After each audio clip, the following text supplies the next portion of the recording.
Yo, man. Boom, Miss Rusty. Boom, Miss Rusty. Boom, Miss Rusty. I'm one of those hopefully didn't clip out. I'm trying to find the right place where it's not going to clip out and it just goes Rusty. And then as I've had that on some of my recent episodes, I get too excited when I start going, and that's because it's fun and I enjoy doing this and I get to talk to cool people. And speaking of cool people, I'm just gonna bring her right on right here, right now. Sapna Shah-Haque, how you doing? Doing great, Rusty. Thanks for having me on here. Yeah, you're very welcome. Thank you for being on here. Yeah, that's I used to do a lot of introductions, but then I figure everyone can get to know you throughout the conversation, and then we'll get to it. But I bring people on here because I want to talk with them, and so that's reason enough. So um yeah, so I had tried getting you on here and you came back today, which was I very much appreciate that. I just for some reason couldn't get my audio working, but now I think I figured out what I need to do in that instance. So I'm happy and very much appreciate that you were able to work with me on this one and come back. And Absolutely. I mean, life happens, right? But now today, you have the Cobra Kai shirt and SpongeBob. So I love it. I love it. oh, good. You're a Cobra Kai and SpongeBob fan, I or appreciate the you the iconic SpongeBob. I never really watched the cartoon, but I grew up as a huge Karate Kid fan. And oh, okay. so I actually appreciate the Cobra Kai show on Netflix. So what got you into being a Karate Kid fan? What was it that attracted you to that movie or movie series, I guess? I think it was, part of my childhood. It was, I thought that the concept of karate was always very interesting. My parents wouldn't let me do it because they didn't want me to get hurt. So, of course, when you tell me not to do something, I'm going to go ahead and do it anyways. So So, I never got into karate, but I've really I liked the series from then on. And, kind of like my parents wouldn't let me listen to Motley Crue or anything like that. And I still love, the 80s hair bands and everything to this day. and so now you get to listen to them whenever you want, which is always nice. And you can watch the movies and the show whenever you want. You can go and randomly go up and start kicking people in the face if you want to. There's no end to what you can do right now. It's a pretty good deal. Well, I wouldn't want to be arrested for assault and battery, so I keep my punching bag downstairs. Right. So, So are you into karate now? Are you I like boxing and kickboxing. It's kind of been put on the back burner for the last 6 months or so. Just life happened, but starting to pick it back up. sure? What you do? You said kickboxing and what was Boxing, the other, and kickboxing and boxing. So how'd you yeah. get into that? How'd you get into kickboxing and boxing? Well, it was definitely before the pandemic, and it was just, I have had a lot of pent up emotion that I didn't know how to put into words. Yeah. And I was really looking for a way to release that. And the gym that we were going to at the time, they put me in front of a punching bag and wrapped my hands, and I was hooked. I was hooked from that point. Yeah, I mean it's I've definitely noticed a change from with my outlook on each day, from the time where it would be I would have some sort of day where I'm hitting the bag, or hitting somebody else or whatever. Usually seemed a lot more even keel the rest of the day, and I haven't done that for a long time. And yeah, I've definitely noticed that it's a big help to be able to have that extra part happen, have that be able to have that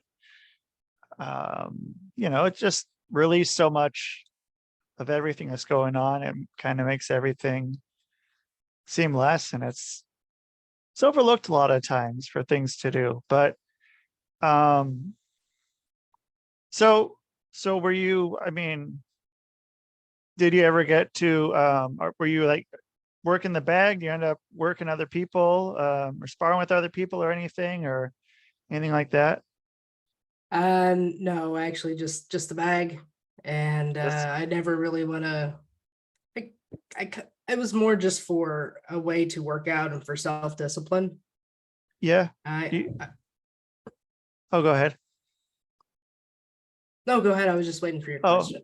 okay. Sorry. So then, did you have any, um, I mean, do you have videos you're watching along with it, or you just, get some pointers off from the gym, or how that start? What were you doing? Or just remembering and just, maybe doing some crane kicks and I sweeping the leg and, No, I never really tried to recreate that because I probably would have hurt myself. However, it was from the gym. It was from the oh, gym in okay. particular. As the listeners might say, whoa, why would somebody endorse violence? And I want to be very clear, I'm not endorsing violence. I'm endorsing a form of exercise that is very well steeped in discipline and self-protection, never really starting the fight, but also I can get the same thing out of meditation or going for a walk or going for a hike, going, weightlifting. It just depends on what I'm feeling that moment. But there is definitely something very cathartic about, going a couple rounds of the punching bag. It's incredibly cathartic. And just once you are done, that's almost like going to confession for Catholics. I'm Catholic, so it's like going to confession. You're done and you feel great afterwards. It's the best feeling in the world. Yeah. Yeah. Everything's out. And I mean, like you were saying, same with, meditation or going for a walk, whatever way, you know, you're going. I mean, and each one of those has its own way of just being able to get everything sort of not compartmentalized, but sort of laid out and able to work through everything without, even without working through it directly. You're able to, make it mean more to whatever's in your head. I'm not, that's kind of a hard way to explain that. But so were you doing meditation as well? Is that something you do of sorts, or? It's something that I do try to practice daily. There are some days I'm better at it and some days that I'm not. It just depends on, how exhausted I am or just because of my line of work. But yeah, meditation is something that I definitely fall back on, and it's definitely something that has been able to help me bring peace into my life. And life is chaotic. Being an adult is hard. I think it's one of life's biggest lies. Is like, gosh, when you hit 18, there's this magical world where you can do whatever you want, and that's just not right. Try to tell my kids that, and it's so yeah, adulting is hard, and you have to make decisions, and you're trying to figure out everything, like this whole life ahead of you at the age of 18, which is also a farce. And so when going through that and just, each stage of my life when things change, priorities change, I find that meditation helps me stay grounded and helps me to really kind of focus on what I need to be a whole person. So is it ever like an aha moment, or is it more of a gradual being able to work through everything throughout whatever's going on in your life right then? Or is it a combination of both? It's definitely a combination of both. Again, it just depends on how completely present I'm able to be in that moment. Then yeah, I will have more aha moments at that point in time, or a burst of ideas, burst of creativity. Also going through the ways that um our mind works, right? Through the alpha waves, the theta waves, the delta waves, things like that. But then also it's sometimes that there are just days where I come home completely knackered just mentally. And physically I'm fine, but mentally I'm done. Like, I don't want to have to make another decision when I get home. Sure. And so to even try to fall asleep, it's quite difficult, particularly when I don't want to take a medication to make me sleep. So I find meditation is very helpful at that, just to help bring down the exhaustion, maybe to kind of replenish my mind, a little bit of brain glue, as far as maybe meditation, as far as maybe through a Buddhist chant or the rosary or Gregorian chants. Just depends on whatever's speaking to me at that time. So it's just to bring the mind back together and say, okay, I'm exhausted, but tomorrow's another day. Tomorrow's another day to, get a new start, and still have a lot to be thankful for, even though today was like a trash bag on fire in the office. We have those days. And so what is it you do at your job? I'm an internist. I'm a physician. I do adult medicine only, and outpatient, so I don't do any hospital work. But so I'm a physician. I do outpatient clinic, and today, this day and age, with drug shortages or recalls or insurance and more patients coming into the system, or more doctors leaving, and the patient load going higher, it can be quite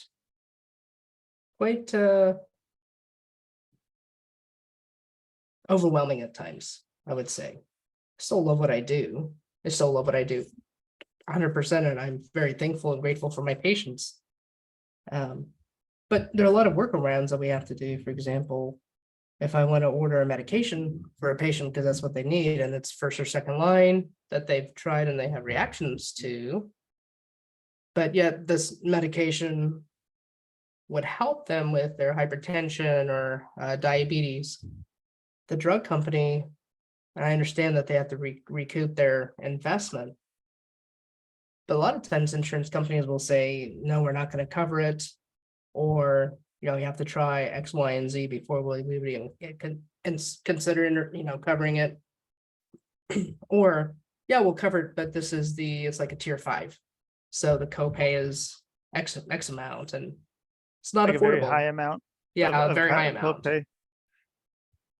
So they're just basically getting you to do it their way without absolutely forcing it, sort of a roundabout way of getting you to do it with them, being like, well, you do have this option, but not a lot of people can afford that. And so are they, you said that, you said there's more of a shortage of physicians now? Is that something that's going on right now? Where are doctors going, or is there just more people coming in? Like, or did people leave the last few years, or what kind of happened? All the above. So the truth is that there's always been a physician shortage, because for example, if you want to get in to see me, it currently has a new patient, the wait might be 6 weeks. And that's Wow. And that's not intentional. That's me with double booking and triple booking certain slots to accommodate current needs. But let's say the baby boomers, right? They're getting ready to retire or have retired.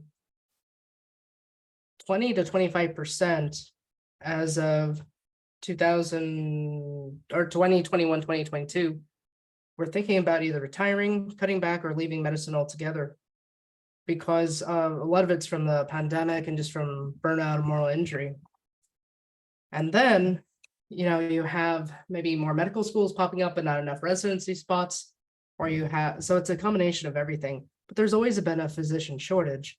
And then now with everything post-COVID, with the failing healthcare system, you have even more of a physician shortage. And I think that, they're trying to fill some of that with physician assistants or nurse practitioners. And I'm not anti-advanced practice PAs or nurses. nurse practitioners, and I worked with great ones, but there's there should be a lot of collaboration and not necessarily independent practice because of the difference in schooling. But either way, I think they have it hard too because of just the way that the system is set up, and it hurts the patients, it hurts the clinician. So it's kind of hard to be a practicing medicine this day and age. Yeah. I mean, so when I go, I think all my doctors I've had here have all been, physician assistants or none of them were doctors, and anyone that was a doctor had a huge long wait to get in. And then it's also there's the communication between the two, or between however many, is usually, I mean, I don't know, you gotta, fill out a million different things to bring to different million doctors, and that kind of gets tough from a patient standpoint. And then I had some experience with I don't know, there's a large, healthcare group where they have all the doctors kind of working with each other, which was great. Just, all these different specialists with my primary care as well, all working together, all know what I had. All my stuff was in one spot. And I felt like I got a lot, but I also felt like I don't know. I felt like I was sort of a guinea pig there at that place as far as what was going on. Because I was dealing with some stuff that didn't really make a lot of sense, and still doesn't. But I don't know. I feel like there's just, it seems to be such a disconnect between specialists and doctors and physician assistants, and it's none of their faults. I just think the system is set up so, I don't know. I mean, it seems like it's to cater to insurance and the pharmaceutical corporations of sorts to maximize their stuff, and doctors and patients are just sort of in there, just they're existing, and both trying to get the best, but it's hard to work around those parameters like you were saying. Yeah, exactly. I mean, that's, at least I'm in primary care. I'm an internist, and that's definitely the way it feels like. Try to do what the patient needs. Like, you've known this patient for 10 years, and this is what they need, and the patient keeps saying, "This is what I need. I need this isn't working. Something's wrong." And the patient really is the expert in their body, and yet Yeah. another party that has never set foot into that room has no idea except for what they see being submitted, but they have no context of the backstory. They make those Yeah. decisions. No. Yeah. It's really hard to be able to get stuff. I mean, for the best. I mean, what would you suggest would be a better way, or is there something that would be better? I mean, in a great world, of great healthcare, I mean, what would need to happen in that area then? I think going back to the way medicine used to be, where if the doctor thinks that the patient needs an MRI, they can order an MRI based on clinical decisions and not have to jump through hoops that may or may not. I mean, I understand some of the initial steps, but not everything is cookie cutter medicine. So allowing the physician and patient to nurture that relationship and not have all these entities like big pharma, like the insurance companies, like regulations coming into the exam room and damaging that relationship. Just stay out of the exam room, stay out of the way that physician and patient agreed to approach the patient's health. So that's what I say. The electronic medical record, or EHR, it was great in theory, but it adds no value to patient physician care or relationships, and it is actually one of the biggest blockers and drivers as far as physician burnout, because we spend more time treating the computer and this electronic health record than we do patients, and nobody went to medical school for that, or PA school, or nurse practitioner school, so it takes away from the relationship that we build with patients, because they're staring at a dang screen. So is there a way, or is there something, there's what is it? The medical transcriber. What is that? Is that, because I feel like what that is a doctor, talks into a recorder of some sort and then sends it, and then someone else writes it out. Is that only in certain places that happens, and you're lucky if you get that? Right. So, well, there are a few things that we can do. For example, I use Modal, which is a great software, but I don't do that in front of the patient. I still have to go outside of the exam room and do that on my own time. Right. So that's over lunch or on my time in the after hours. So there are a few ways. There are transcriptionists or scribes. So there are scribes, and they can come into the exam room with you and type your notes. Part of that thing is cost, and right now most medical systems are pretty strapped for cash, particularly after COVID, and then with inflation, actually everything else has gone up in the medical world as far as cost and reimbursements going down. Whoa. Okay. Yeah, I bet. So With that. it's crazy. So being able to bring that in and have that not take away or not to be overburdened as far as already stretched budget, that's one thing. Keep in mind that those scribes a lot of times are also going to move on to bigger and better things. So then you're going to have to try, recruit another one. So turnover is an issue. So there's some things as far as like AI that are HIPAA compliant. And interesting. Yeah. That's HIPAA compliant. Okay. Wow. I mean, you have to be HIPAA compliant, right? Right. For a device to go into the exam room. So. Wow. Yeah. I mean, that can probably do well. And then, with that too, how often are you having people come in that are, coming in and they're like, oh, here's what I found on WebMD, or this is what, AI told me I have. Is that something I've heard that's been kind of a pretty big occurrence, and pretty, everyone seems to be an expert with no medical training, only 6 minutes of a simple WebMD search. Yeah, don't if you ask Dr. Google, don't mistake Dr. Google's information for my medical degree. However, we can use it as a talking point and a teaching point, right? So I'm not a fan of WebMD just because, and they have to, as a disclaimer, if you have a headache and you look at it, oh my gosh, you could die. Like it could be a subarachnoid hemorrhage, and that's fatal. So I always tell patients, you know what, if you have a question, let me know. I'd be more than happy to send you information. Now, here's the thing. If you want to go to a site, go to something that's credible, like Cleveland Clinic, Harvard, Mayo Clinic.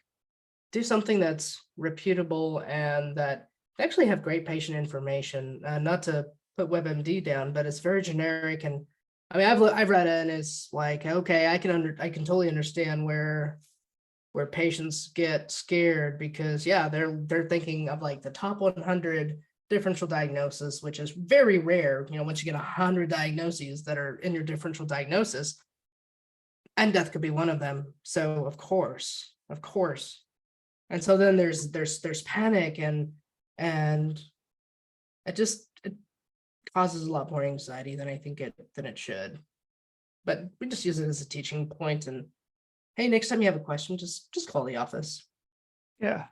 So do you think that WebMD is set up that way to show more of the ones that would panic you, to kind of get you to come back to the website more to? No, I really do think it's just, they have to, just for liability, because if somebody were to go and read the WebMD, and if it weren't to say that, and then, I just think I think it's more for liability purposes, and not to put down WebMD.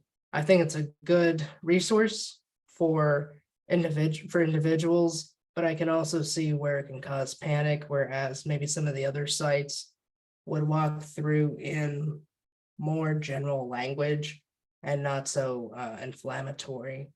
But I can definitely see where, patients would definitely be scared or panic, just in general. So then okay. And you have, your, the part about the burnout. And so, was that kind of, because I don't know, it was interesting the last few years with that, kind of watching how a lot of people in the medical field were doing stuff. But then, you also, had the choreographed TikTok dances and stuff and there's, that was, I felt that was kind of a slap in the face to a lot of people that were, in the medical field, to, having that going on. Like, they're talking about, burnout and shortages and everything. You got people dancing around, and I don't know, that's just my thought. I'm not in that, so just outsider perspective on that part. So I know a couple of physicians that use dance as a creative way to undo stress. So it's actually, they use it as a creative outlet. And so I'm not really a TikTok user, so I do know that there had been some stories of absolutely inappropriate use of being in the medical profession and being on social media, and I don't condone that. Like, we definitely have a calling to represent the seriousness of that connection between patient and physician, or patient and nurse, seriously, because we literally deal with life and death. So not to make a joke of it, but I do know that there are some physicians that use like impersonation of stereotypical personalities, like Dr. Glockenflecken. He'll come up with skits, and I absolutely love his work because he's an ophthalmologist, but his impersonation of ortho or neurology are just so stereotypical, but it's hilarious. And you can we can all pull from our medical experience, or maybe even being a patient, of, okay, he totally got that right. Yeah. Which is fun to watch, and get to, it's, yeah, I guess at the same time, it is a pretty, underrepresented area of, be able to get comedy out of it. Yeah. Which is, and especially when you can, stereotypes are stereotypes because, they're usually, there's a reason they're there. And, right. They can, if you can nail them, like, there are some things, like when, watching people, that are just very good at picking up nuances of someone else, like you're saying with this person that's making these videos, or even like comedians, or I like saying like the South Park guys, or the They're great. Beavis and Butthead guys Yeah, and stuff yeah. of that nature. Like just being able to get these little tiny parts of people and really, like, you're just like, okay, that I know that person. That's exactly what they do. And Right. it's pretty good stuff. And I'm actually a South Park fan, to be honest. are you? It's so great. good. It's Yeah. so good. I've it's because that came out, and man, I've been watching it since it came out, like, because I was like 15 maybe there, I think. And yeah, I mean, just ever since then, and just how much stuff in the last few years that they've just nailed, every single little part, just every little detail of how everyone from every different part of everything acts. And it's just like, yeah. And it's so good. And so I mean, so then how are you getting past burnout? I mean, what's stopping you from getting to that point of no return? Or is there? I mean, like, yeah, is there? There definitely is. I think everybody has their own threshold, right? Right. For me, I've been through burnout twice, and each time I've tried to either change the boundaries in which I work, or trying to, for example, now I work part-time because I have a young family and I like doing other things outside of medicine. But also what really kind of opened my eyes, what definitely opened my eyes, not kind of, what did open my eyes, was the death by suicide of my best friend, who was also a physician, back in 2019. Oh, She died by, go ahead. no, she died by suicide in her office. Whoa, from burnout. From burnout, depression, being in a system that was just really hard to keep up with, that was potentially going to punish her if she sought professional help, such as from a psychiatrist or a therapist. So it's so how's that work? I mean, is there a network for physicians? Because again, with HIPAA, I mean, how much, if you're going to see a therapist or anything of the sort, I mean, like, what can you talk about? How, how much can you really get into it? And I feel like with that, there's, I mean, definitely parts that as a professional you need to leave out that may, make what you're going through make more sense to the therapist, but then it's just not being able to fully disclose what's going on because of HIPAA. Is that something that happens? Oh yeah. So, for example, when we don't like I'm in therapy. I'm in therapy myself, right? Because I've had to initially process, why would such a great person who was an amazing physician take their own life? What do you do with that? How do you grieve that?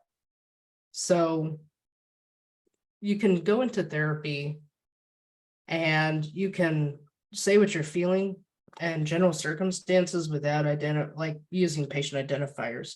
So that way you still protect, I can still protect my patient's personal information, medical information. So that way I don't break HIPAA. but Yeah. also still get my needs met. Does that make sense? Yeah, that makes sense. But Yeah. there's even Kansas is no longer one of those states where that penalizes physicians for trying to reach out for help, mental capacity, or for anxiety, depression, etc. So are there a lot of states that do?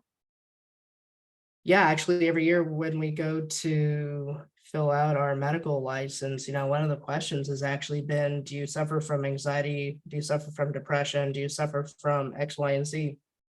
And so we have Oh, to either check yes or no, and if we check yes, what is the repercussion? Are we going to be investigated? Are we going to be put on probation because we were honest that I suffer from depression? As an example, I suffer from depression because like I've seen some really traumatic cases, and you carry that with you. sure. So Kansas is one of 13 states that has either done away with the questions or rewritten them to where it's now, do you suffer from anxiety, depression, or any other mental condition that could impede your ability to practice medicine, which is a huge deal.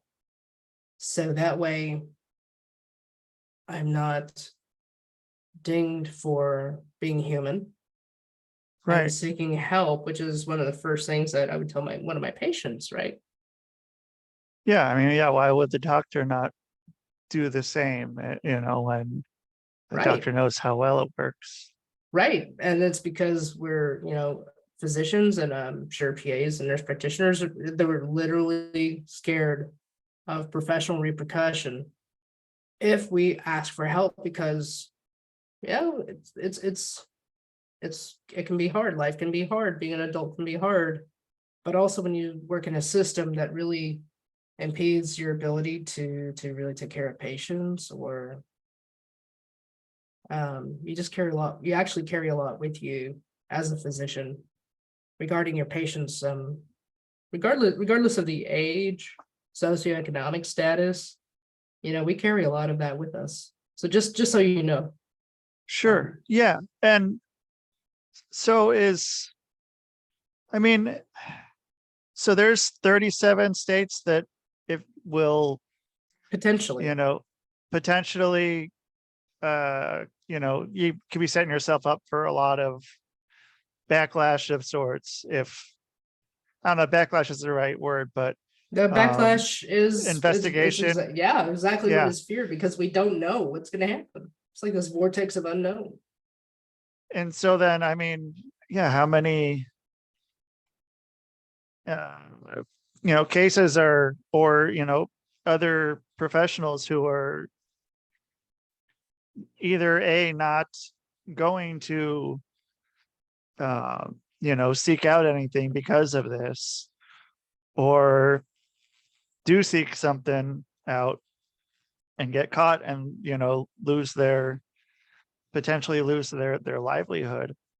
And I would have never known anything about that. And that's a huge burden for anyone in that field to have to deal with. Yeah. So Wow. that's not uncommon to hear about physicians going across state lines to seek help, Oh, or okay. paying cash, Yeah. so it stays off the books. Like there's no record. Yeah. There's a good reason why, and this is a little bit of sarcasm. Sorry. The rate of physician suicide is probably the highest of any profession. Really.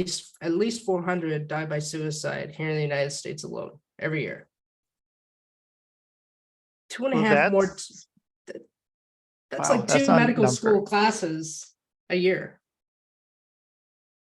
That's more than one a day Yeah.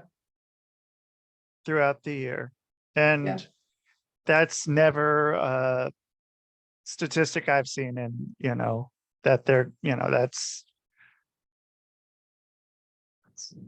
that's a rough one. That's huge. That's a huge number. That's, you know, I mean, more than people that are, getting attacked by, certain animals or, yeah, that's a big number right there. And I mean, is it being addressed within the schooling coming up, or is it making its rounds around other doctors, or how are people learning about that, and what are their reactions to learning that? I That's a good question. I think it's a little bit of all the above. I think that medical schools, are at least around or at least here in Kansas, I know are trying to address that by having it be, a lecture in Physician Suicide Awareness Day in September. Oh, It okay. has its own day.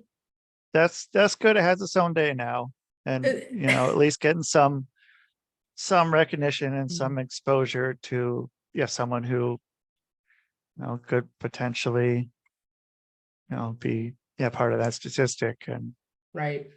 And I think yeah. that there's more awareness. I think the pandemic brought a lot of that to light with Dr. Lorna Breen, who is an ER physician in New York at the height of COVID, and really just worked herself to death, literally.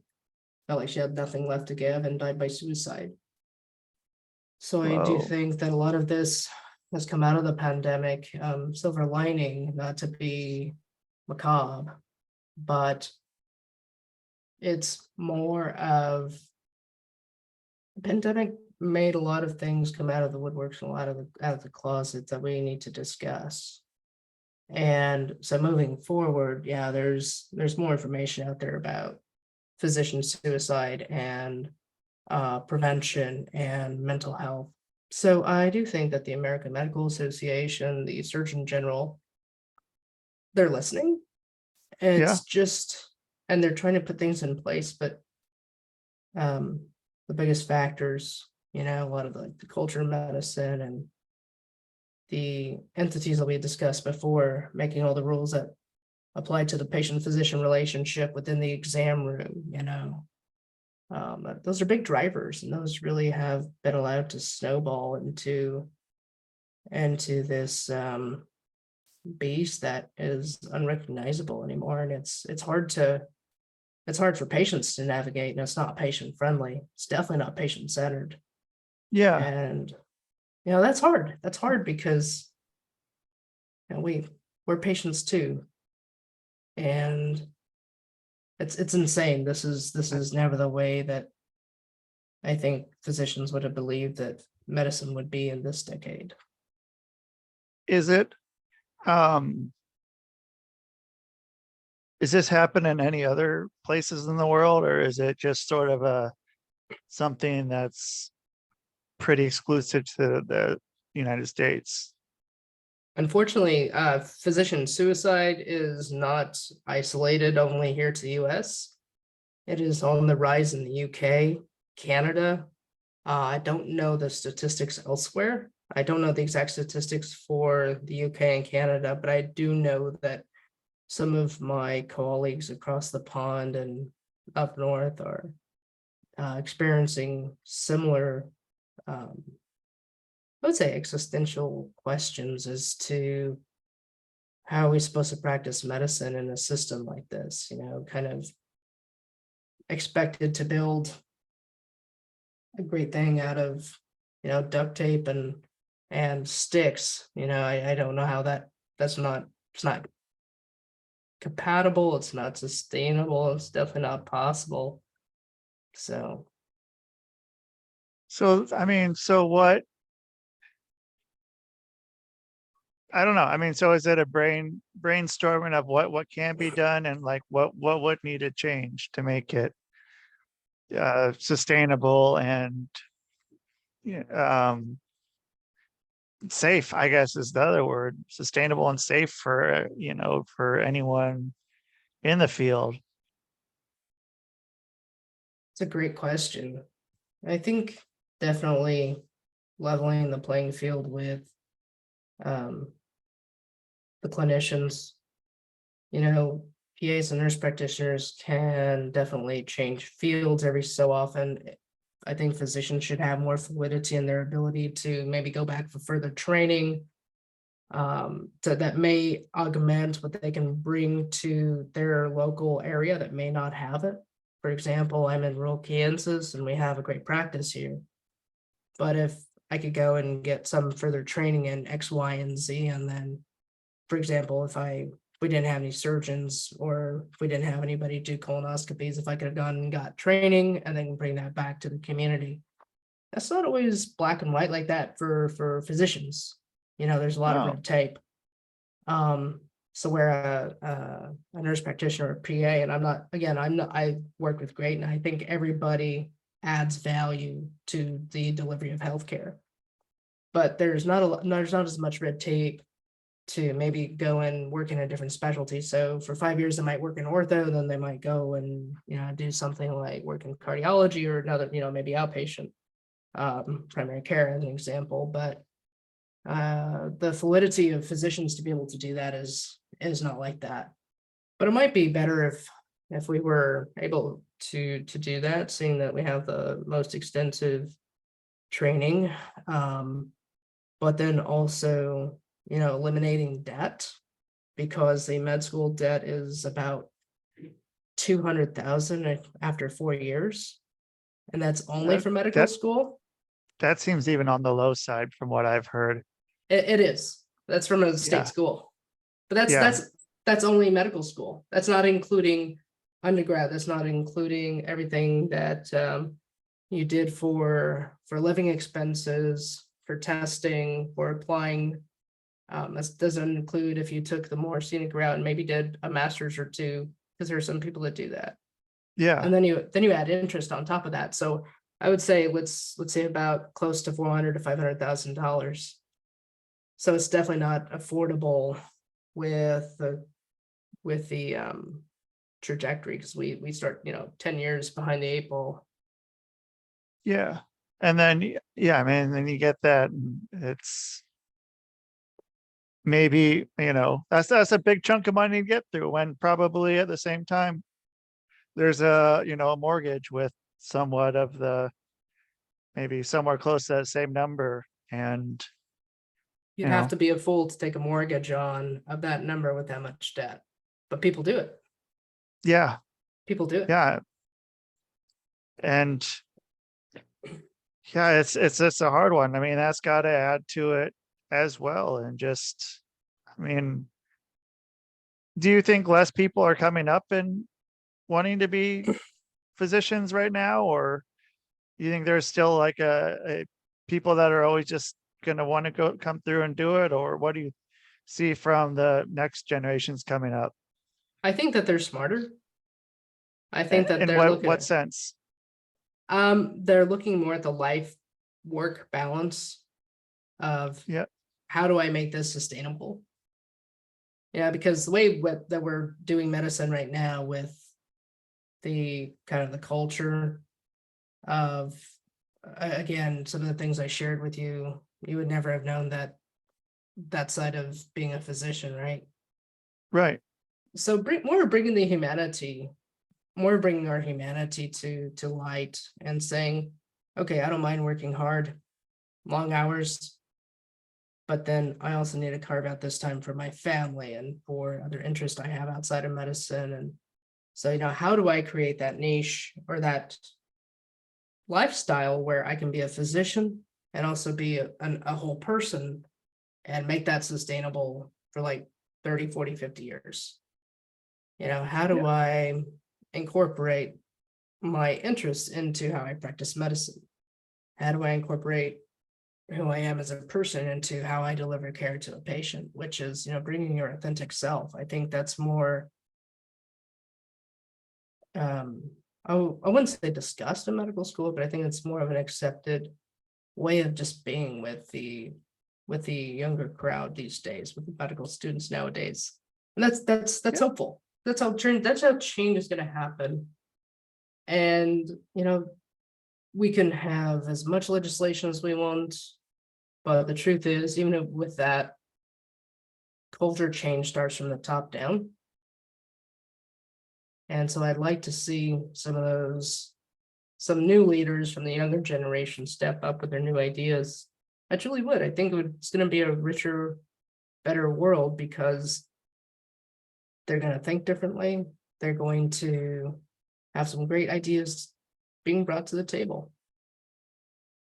Yeah, I mean, I'd hope so. I'd hope they learn. They learn from what they're seeing, and a lot of them seem to be pretty receptive to it, to what's going on.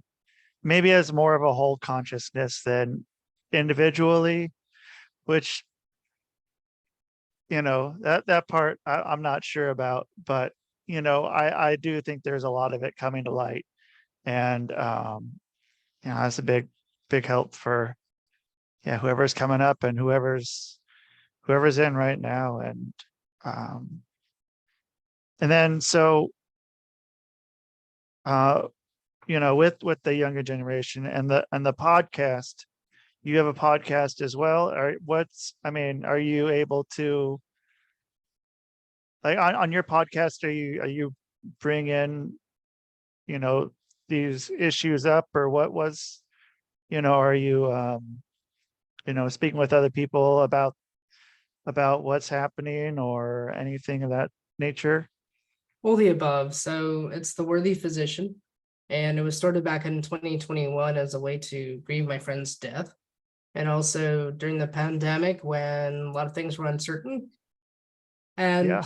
so that's when I started podcasting. And yeah, I bring on other physicians or healthcare workers to share their story, right? Because this is not something that we as physicians talk about, or we in healthcare talk about. I mean, it's really taboo to talk about.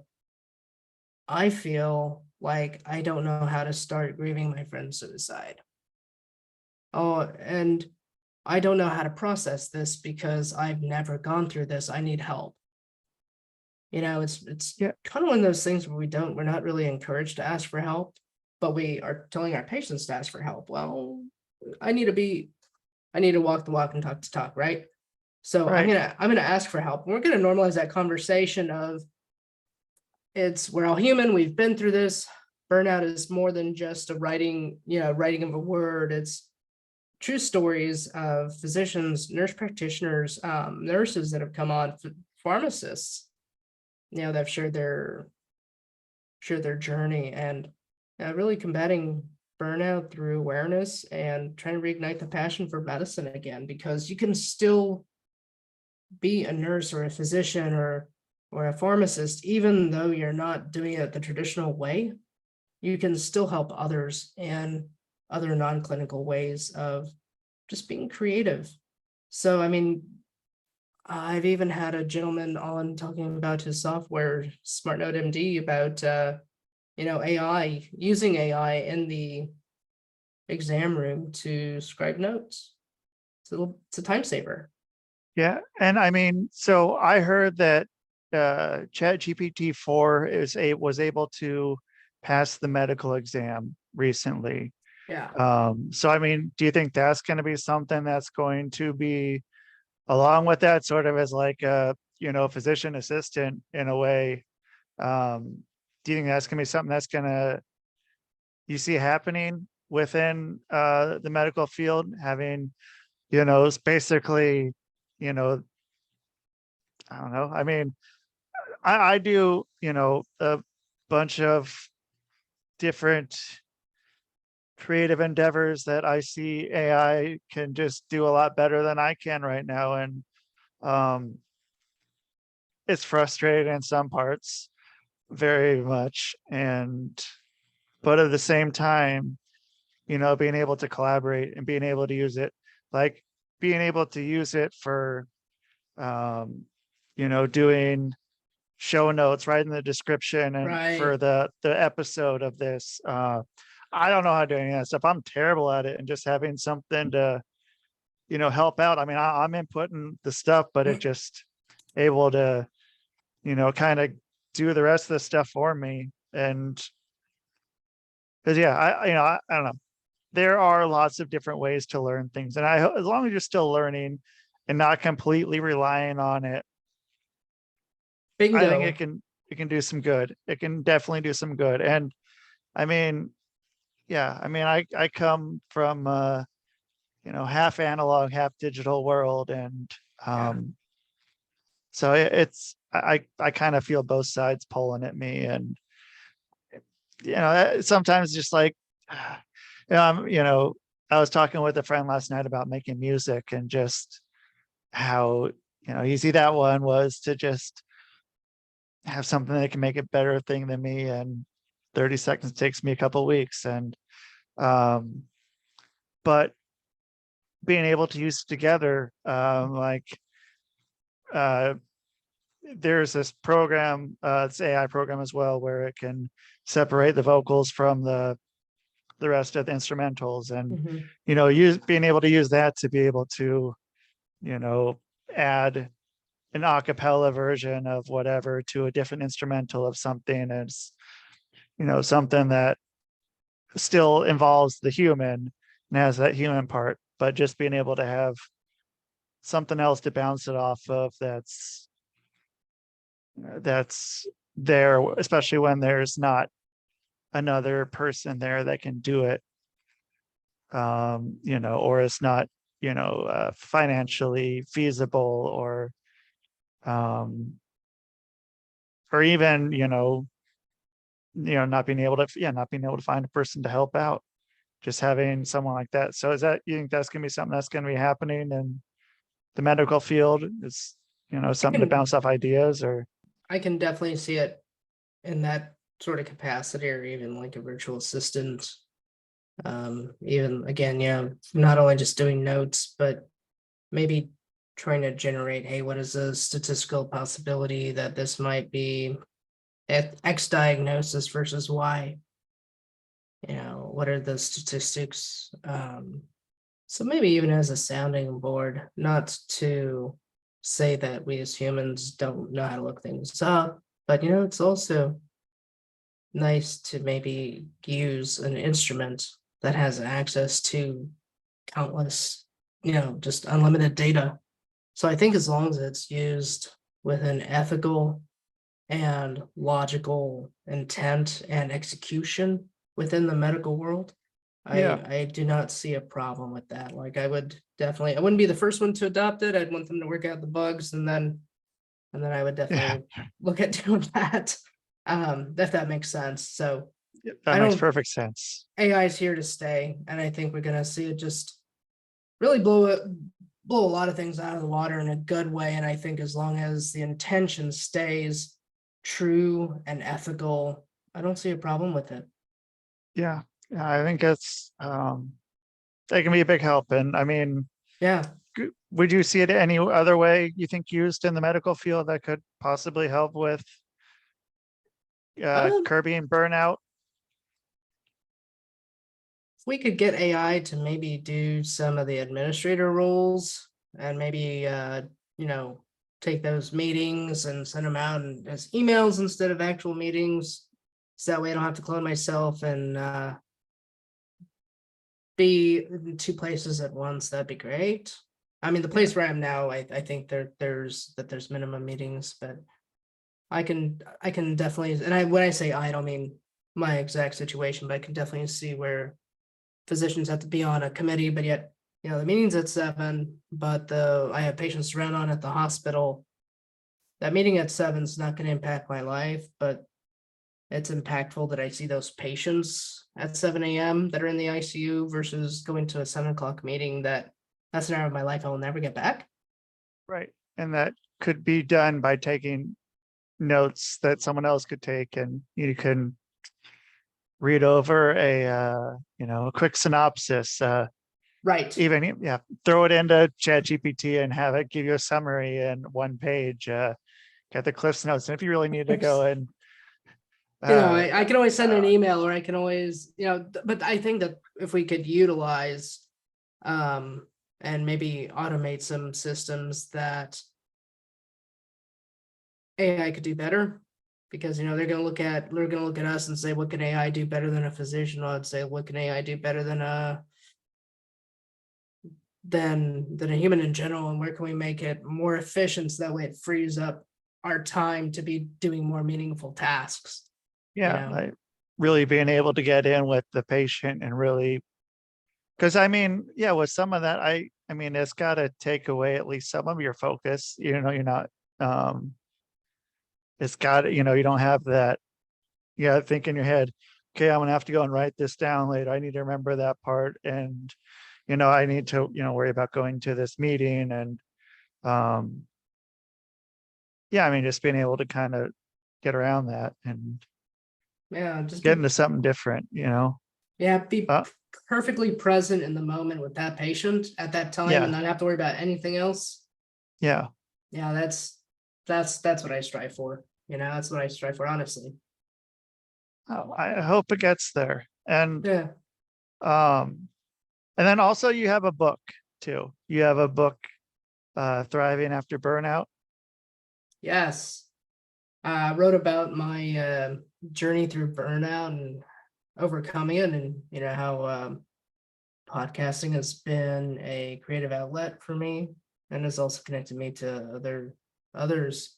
But yeah, I'm a co-author, and it's women physicians who came and compiled their stories. So I think it's pretty impactful, and not just for physicians, It's a lot of life lessons, I think, because we as adults are not always taught how to process things, or that again, adulting is hard.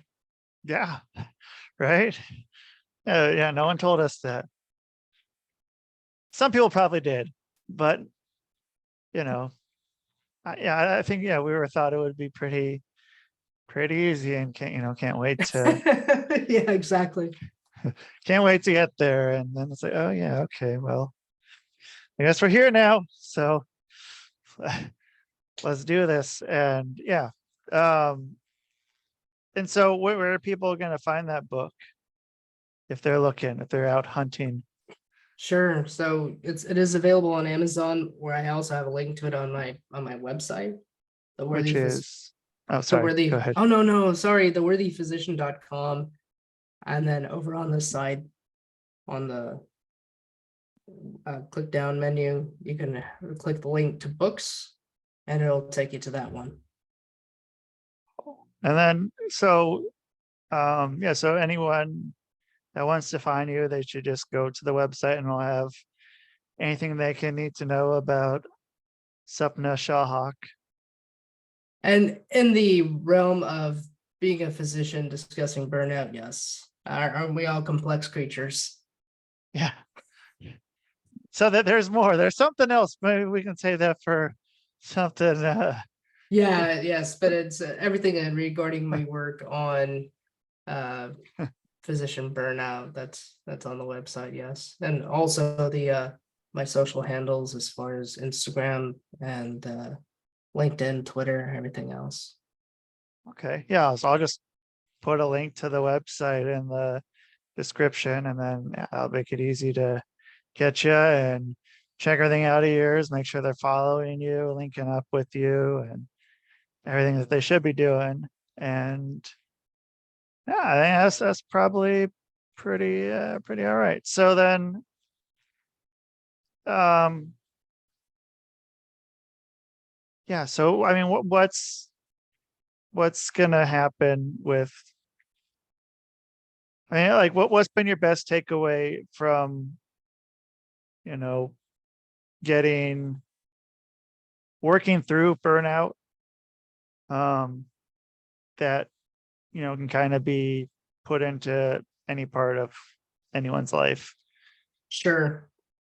So we can be. I know it sounds so redundant or maybe cliche, but it's very true.